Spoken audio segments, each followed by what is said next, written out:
2011 जब पहली बार पाकिस्तान के एक कब्रिस्तान से 24 साल की एक महिला का शव रातों रात अचानक गायब हो जाता है। इन्वेस्टिगेशन करने के बाद ऐसी चीजें सामने आती है जो कि पूरे पाकिस्तान में तहलका मचा देती है।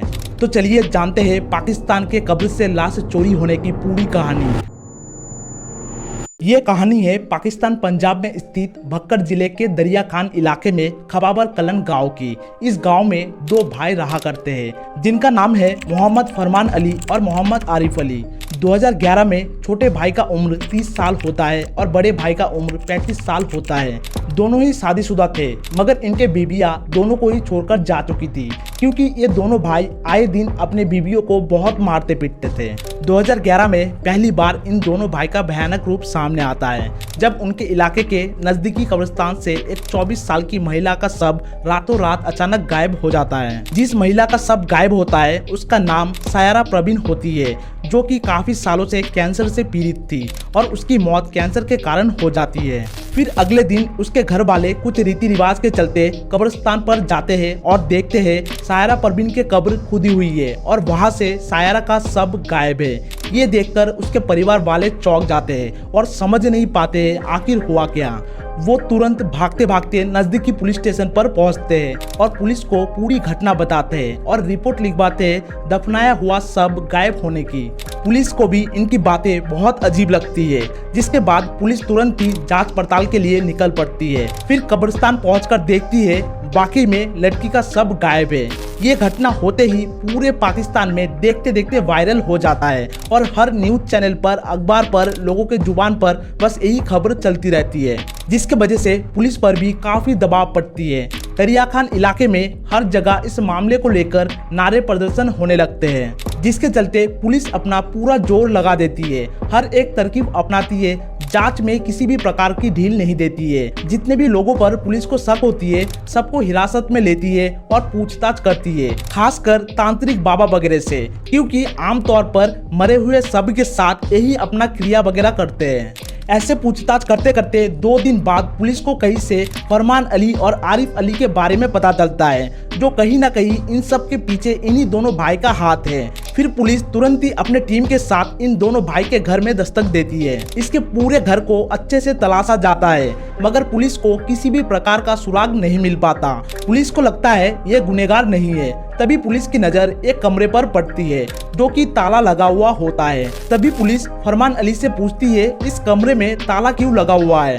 तभी फरमान अली बोलता है ये आरिफ अली का कमरा है, वो कहीं बाहर गया हुआ है इसलिए ताला लगाया हुआ है। फिर पुलिस उस कमरे का चाबी लेती है और दरवाजा खोलती है। वीडियो को एक लाइक जरूर करना। दरवाजा खोलते ही अंदर का नजारा देखते ही पुलिस को थोड़ा अजीब लगता है। वहाँ पुलिस देखती है एक पतीले में कुछ नॉनवेज बना हुआ है मगर किस चीज का नॉनवेज है वो बिना जांच के कोई बता नहीं सकता और पुलिस वहाँ तक सोचती भी नहीं है। उसी पतीले के बगल में देखती है एक लकड़ी का पटरा, एक छोटी सी कुल्हाड़ी, एक बड़ी सी चाकू और एक कैंची रखी हुई है और उन सभी पर थोड़ा बहुत मांस का निशान लगा हुआ है जिससे ये अंदाजा होता है इन सब चीजों से मांस काटा गया है। मगर किस चीज का मांस काटा गया है वो अभी तक पुलिस को ख्याल में भी नहीं आती है। फिर हर एक चीजों को ऐसे गौर से देखते देखते एक पुलिस वाले का नजर जमीन पर झुंड बनाकर चल रहे चींटियों पर पड़ती है जो कि एक ही लाइन में लकीर बनाकर चल रहे होते हैं। फिर वो पुलिस वाला अपने टीम को बताता है। फिर सभी गौर से उन चींटियों को फॉलो करते हैं और देखते हैं वो चींटियां एक चारपाई के नीचे जा रही है। फिर पुलिस वाले वो चारपाई हटाते हैं और देखते हैं एक बोरा रखा हुआ है और उसी बोरे में चींटियां जा रही है। फिर पुलिस वाले उस बोरे को खोलते हैं। दोस्तों कहानी अच्छी लगी तो एक लाइक जरूर करना। बोरा खोलते ही पुलिस के पैरों तले जमीन खिसक जाती है। जितने भी पुलिस वाले खड़े थे सबकी होश उड़ जाती है, सबके रोंगटे खड़े हो जाते हैं। उस बोरे में सायरा परवीन की लाश होती है जो कि महज 2 दिन पहले ही कब्र से गायब हुई होती है। उसके लाश जिस हालत में होती है उसको देखकर पुलिस हक्के बक्के हो जाते हैं। लाश का एक जांग को काट लिया गया था और उसी के मांस को दोनों भाई ने पकाकर खाया था। अब यहाँ पर दोनों भाई की पोल खुल चुकी होती है। पुलिस के हाथों सिर्फ फरमान अली होता है इसलिए पुलिस इसी से पूछताछ शुरू कर देती है।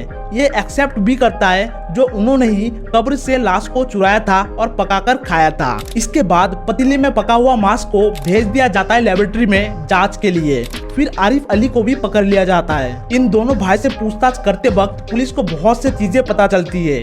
दोनों भाई कबूल करते हैं अभी तक 100 से भी ज्यादा लाशें उन्होंने कब्रिस्तान से चुरा कर खा चुके हैं। ये लोग बताते हैं इन्होंने इंसानों की मांस खाना तब से शुरू किया था जब ये लोग पहली बार एक जादू टोने वाले बाबा से मिले थे और उस बाबा ने इन दोनों भाइयों को बताया था अगर ये इंसानी मांस खाएंगे तो इनको काफी फायदा मिलेगा, इनके साथ हर एक चीजें अच्छा होगा। तब से ही दोनों भाई उस जादू टोने वाले बाबा की बात अपने जहन में बिठा लेते हैं और इस सोच में रहते हैं इंसान की मांस मिलेगा तो कहाँ मिलेगा। इनके पास इतनी भी हिम्मत नहीं होती है जो वो किसी जिंदा इंसान को मारे और उनके मांस खाए। तभी दोनों भाई डिसाइड करते हैं जो कब्रिस्तान से मुर्दे चुराएंगे और उनका मांस खाएंगे। उसके बाद से ही वो दोनों भाई अपने आसपास के सभी कब्रिस्तान पर नजर रखते थे और जो भी ताजा लाशें दफनाए जाते थे उनको मौके पर निकालकर बोरे में डालकर अपने घर ले जाते थे और दोनों भाई पकाकर खा जाते थे। जादू टोने वाले की बात सच है या झूठ है उसका कोई पुख्ता सबूत नहीं है। ये भी हो सकता है दोनों भाई थोड़ा बहुत बचने के लिए इस प्रकार की कहानी सुनाया हो। फिर दोनों भाइयों को अदालत में पेश किया जाता है। यहाँ पर प्रॉब्लम ये होती है इनको सजा दे तो किस चीज के आधार पर दे, क्योंकि पाकिस्तान कानून में कहीं पर भी ऐसे आदमखोर के लिए सजा का प्राविधान नहीं है। इसलिए वहाँ के प्राविधान के हिसाब से जो भी मुकदमे बनते हैं जैसे कि मुर्दे का अपमान करना, उनके साथ गैर इंसानी हरकत करना, उनके साथ छेड़खानी करना, तो उस हिसाब से कोर्ट से इन दोनों भाइयों को सिर्फ 2 साल की सजा सुनाई जाती है और 50-50 हजार का जुर्माना लगाया जाता है। इन 2 साल के दौरान इन दोनों भाइयों को जेल में कम रखा जाता था और हॉस्पिटल में ज्यादा, क्योंकि इनकी मानसिक इलाज किया जा रहा था। 2 साल कंप्लीट होते ही 2013 में इनको रिहा कर दिया जाता है और जैसे ही लोगों को पता चलता है इन दोनों भाइयों को रिहा कर दिया गया है, लोग गुस्से में आग बबूला हो जाते हैं। जगह जगह नारे प्रदर्शन होने लगते हैं, रास्ते वगैरह पूरी तरह जाम कर दिया जाता है। ऐसे में पुलिस को इन दोनों भाइयों की हिफाजत करनी पड़ती है। दोनों भाइयों को लगता है यहाँ पर रहेंगे तो उनको लोग जिंदा मार देंगे, इसलिए वो इलाका छोड़ देते हैं और अपने गांव से बहुत दूर एक अनजान गांव में बसने लगते हैं। और पुलिस भी उनको सलाह देती है जो वो अपना पहचान छुपा कर रखे, तभी वो चैन से रह सकते हैं, नहीं तो पब्लिक उन्हें कहीं भी बसने नहीं देगी और जान का खतरा हमेशा बना रहेगा। कहानी अच्छी लग रही है तो एक लाइक जरूर करना। तो इस तरीके से 1 साल बीत जाता है और 2014 आ जाता है। इन 1 साल के दौरान दोनों भाइयों का कुछ अता पता नहीं होता है, जो वो कौन से गांव में रहते हैं, क्या नाम है, क्या करते हैं, कुछ भी नहीं। फिर एक दिन अचानक एक पड़ोसी को एक घर से बहुत ही अजीब बदबू आती है, तो वो पुलिस को कंप्लेन करते हैं इसके बारे में और पड़ोसी को भी पता नहीं होता है इस घर में जो रहते हैं वो कौन है, इनके हकीकत से वो अनजान होते हैं। फिर वहाँ पुलिस पहुँचती है और जिन्होंने कंप्लेन किया था उनके साथ घर में दस्तक देती है। जैसे ही पुलिस घर में दाखिल होती है तो उनका सामना आरिफ अली से होता है और पुलिस ये देखकर चौंक जाती है। पुलिस आरिफ अली और फरमान अली दोनों को ही अच्छे से पहचानती थी। उस वक्त घर पर बस आरिफ अली होता है और फरमान अली कहीं बाहर गया हुआ होता है। इस घर में भी 2 कमरे होते हैं, एक कमरे में ताला लगाया हुआ होता है। फिर पुलिस चाबी लेती है और कमरे को खोलती है। कमरा खोलते ही जो नज़ारा होता है वो देखने के बाद पुलिस और पड़ोसी के होश उड़ जाते हैं। वहाँ एक 2 साल के छोटे बच्चे का सर कटा हुआ होता है। पहले की तरह इन्होंने यहाँ भी इंसान के मांस का करी बनाया हुआ होता है। देखते देखते फिर से ये खबर पूरे पाकिस्तान में छा जाती है और फरमान अली को भी गिरफ्तार कर लिया जाता है। अब पुलिस इनसे दोबारा पूछताछ शुरू करती है और पता चलता है इन 1 साल के अंदर इन्होंने करीबन 50 लाशें और चुराकर खा चुके हैं। इस बार इन्होंने और होशियारी से लाश को चुराना शुरू कर दिया था, जैसे कि दूर दूर अलग अलग कब्रिस्तान से लाश चुराना, फिर लाश चुराने के बाद कब्र को पहले की तरह ढक देना जिससे किसी को भी शक ना हो और वो कभी पकड़े ना जाए। ये दोनों भाई आखिर में जिस बच्चे के सर के साथ पकड़े गए वो बच्चा उसी के पड़ोस का था और दोनों भाई को उस बच्चे की मौत के बारे में भी पता था। अब अदालत के पास फिर से वही परेशानी होती है जो कि इनके ऐसे हरकत के लिए इन्हें क्या सजा दी जाए, क्योंकि इनको लेकर तो कानून में कोई प्रावधान ही नहीं है। बाद में इस मामले को पंजाब के सरगोदा में आतंकवाद निरोधक अदालत को सौंप दिया जाता है। इस अदालत ने फरमान अली और आरिफ अली को बच्चे की कब्र को छेड़ने के साथ साथ आतंक फैलाने और संपत्ति को नुकसान पहुंचाने का दोषी पाती है और दोनों भाइयों को 12-12 साल की सजा सुनाती है।